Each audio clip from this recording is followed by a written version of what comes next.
I had to do it.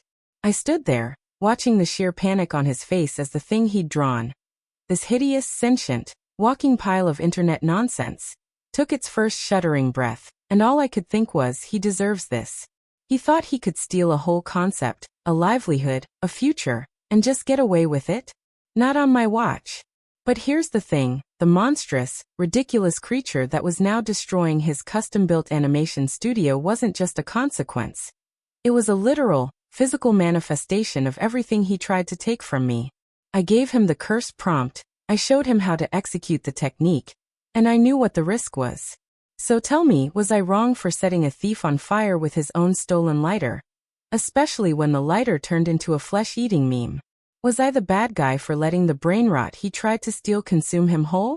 You need to understand the history here, the betrayal that led me to this moment, because it wasn't a sudden burst of anger.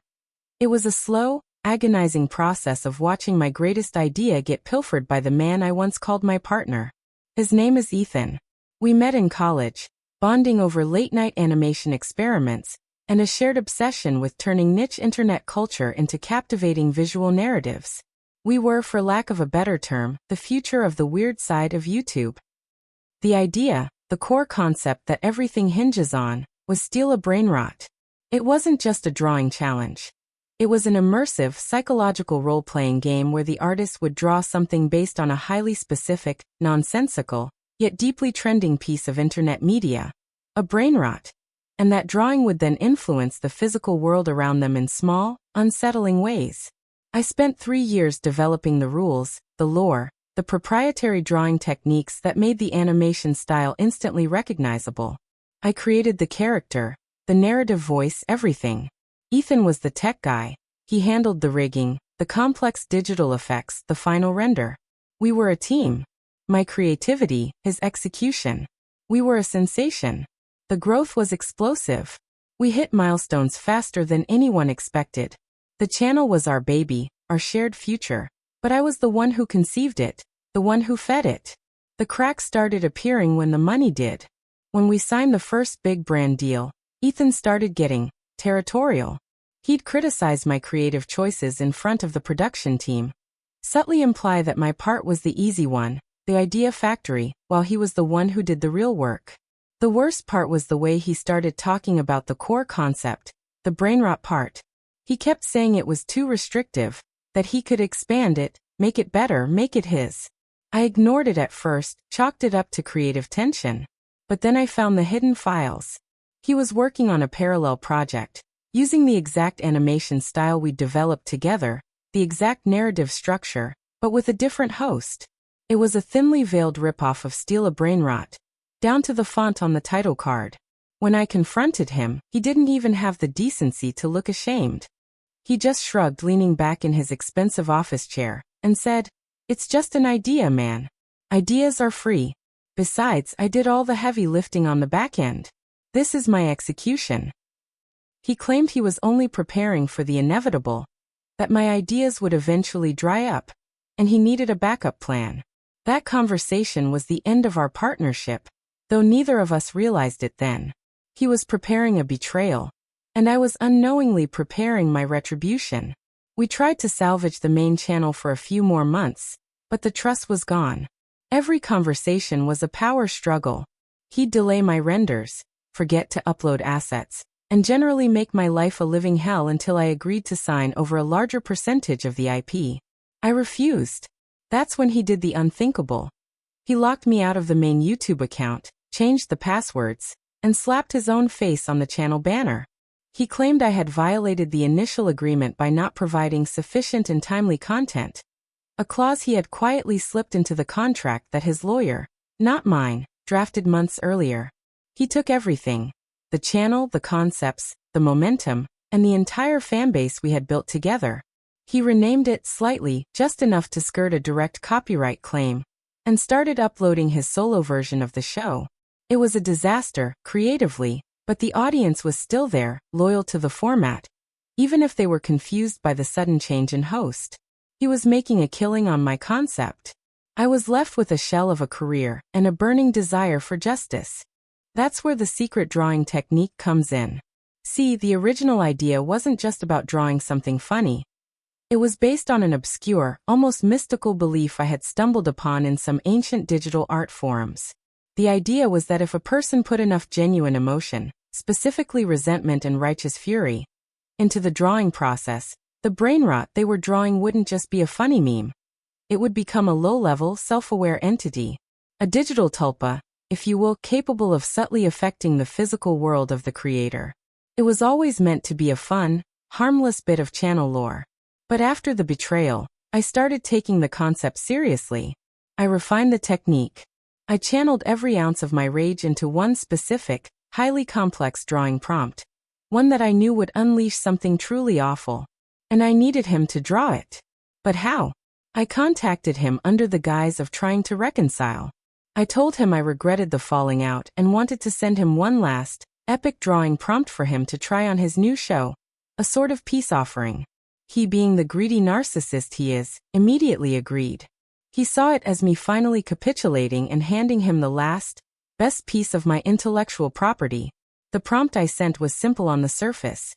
Draw the ultimate, all-consuming brain rot, a creature made entirely of stolen content and bad faith. It sounds abstract, I know, but I gave him the precise, highly specific parameters for the lines, the color palette, and the proprietary layering that I knew would act as the psychological conduit.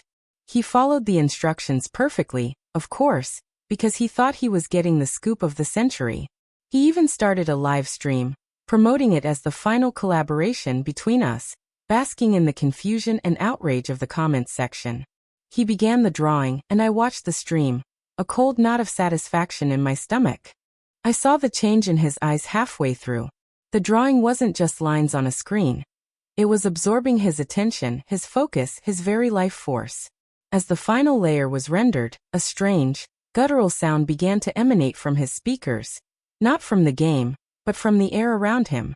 The drawing, a writhing mass of low-poly textures, stolen clip art, and the very symbol of his channel, suddenly seemed to glow with a sickly green light. It was complete. And that's when it started to move. So that's the situation I was in. I was watching the live stream of the man who stole my entire career as a digital monster he created. Using my stolen technique, began to materialize in his studio. The audience was split between thinking it was an elaborate, terrifying prank and genuine, panicked confusion. He was screaming, not in anger, but in pure, unadulterated terror. The creature, which I affectionately called the brainworm, was a literal representation of his artistic theft. It wasn't just a physical threat. It was a poetic manifestation of his greed. I had the power to call the police, to warn the internet, to stop the stream, but I didn't. I watched. Before I tell you what happened next, the true, horrifying climax of this entire saga, I want you to pause and comment below what you would have done in my shoes. Would you have intervened to save the man who destroyed your life? Or would you have let the karmic digital beast finish its work? Tell me your choice. The creature didn't move fast, but it moved with an unsettling, glitching purpose. It was about 9 feet tall, its body a shimmering, unstable collage of poorly rendered 3D models and deeply offensive memes. The first thing it did was reach out a long, pixelated arm, not toward Ethan but toward his main monitor. In a shower of sparks and a sound like a hard drive dying, the brainworm absorbed the screen, pulling the actual monitor into its mass. Ethan finally broke free of his stupor and dove for the door, scrambling to escape the very beast he had birthed using my stolen knowledge. He was yelling, "It's not working. It's supposed to be a joke." I laughed, a dry, bitter laugh, from the safety of my own apartment. I typed one final, anonymous message into the stream's chat. "You can't steal a soul, Ethan." The climax wasn't a fight. It was an execution of irony. The brainworm pursued Ethan through his state-of-the-art studio, the creature's movements causing the lighting to flicker, and the sound to distort in the stream. Ethan finally tripped over a pile of expensive lighting equipment. The creature hovered over him. Instead of physically attacking, the brainworm did something far worse. It opened its mouth, a gaping maw filled with the logos of every popular creator Ethan had ever mocked or plagiarized, and began to absorb his brainpower. The stream showed Ethan clutching his head, his screams turning into panicked gibberish. The creature was literally stealing his ability to think creatively, his memories of the concepts he had stolen, and his capacity for any original thought. It was an intellectual lobotomy by way of digital demon. The consequence was immediate and total. The physical damage to the studio was minor, mostly just melted equipment, and a lot of bizarre, sticky residue. The damage to Ethan was irreparable. When the authorities finally arrived, called by a frantic viewer, they found him sitting cross-legged in the middle of the room, calmly humming a jingle from a terrible, ancient kids' show. He was completely catatonic, stripped of all critical thought and creative impulse. He had been reduced to a walking, breathing echo of the brain rot he tried to steal. He was institutionalized, a wealthy, empty shell of a human being. I, on the other hand, was free. The original channel, now ownerless, was seized by YouTube and eventually returned to me after a complex legal battle, where I proved I was the sole creator of the core concept and IP. The whole incident became internet folklore. Nobody ever quite understood what happened, though many viewers pointed to that one final, ominous comment. I rebuilt the channel, rebranding it subtly, but keeping the core idea. I called the new show Brainrot, Reclaimed. I never mentioned Ethan by name, but the story is baked into the foundation of every video. I learned a brutal lesson. Some ideas aren't meant to be shared, and sometimes, the most effective revenge isn't a lawsuit. It's weaponizing the very thing that was stolen. The curse is still out there, of course, a little warning sign I keep on my own desktop. I draw responsibly now, knowing the line between a fun challenge and a physical manifestation of chaos. This whole mess taught me that true ownership isn't just about a signature on a contract. It's about the emotional investment you put into your creation. Ethan tried to steal my gold, but he ended up getting the dragon that was guarding it. My goal was never to hurt him physically, but to take back what was mine, and in the process, I gave him the ultimate permanent writer's block. It's a terrifying moral, I know. Was it justice? Or was it just another layer of digital darkness? You decide. Now I need to know what you think. Like this video if you were on my side and think his fate was a fitting consequence for his greed. Subscribe for more terrifying and morally ambiguous stories like this, where the line between the internet and reality blurs. And most importantly, share your final thoughts on this whole mess, this poetic, monstrous act of revenge, in the comments section below. I'll see you all in the next story.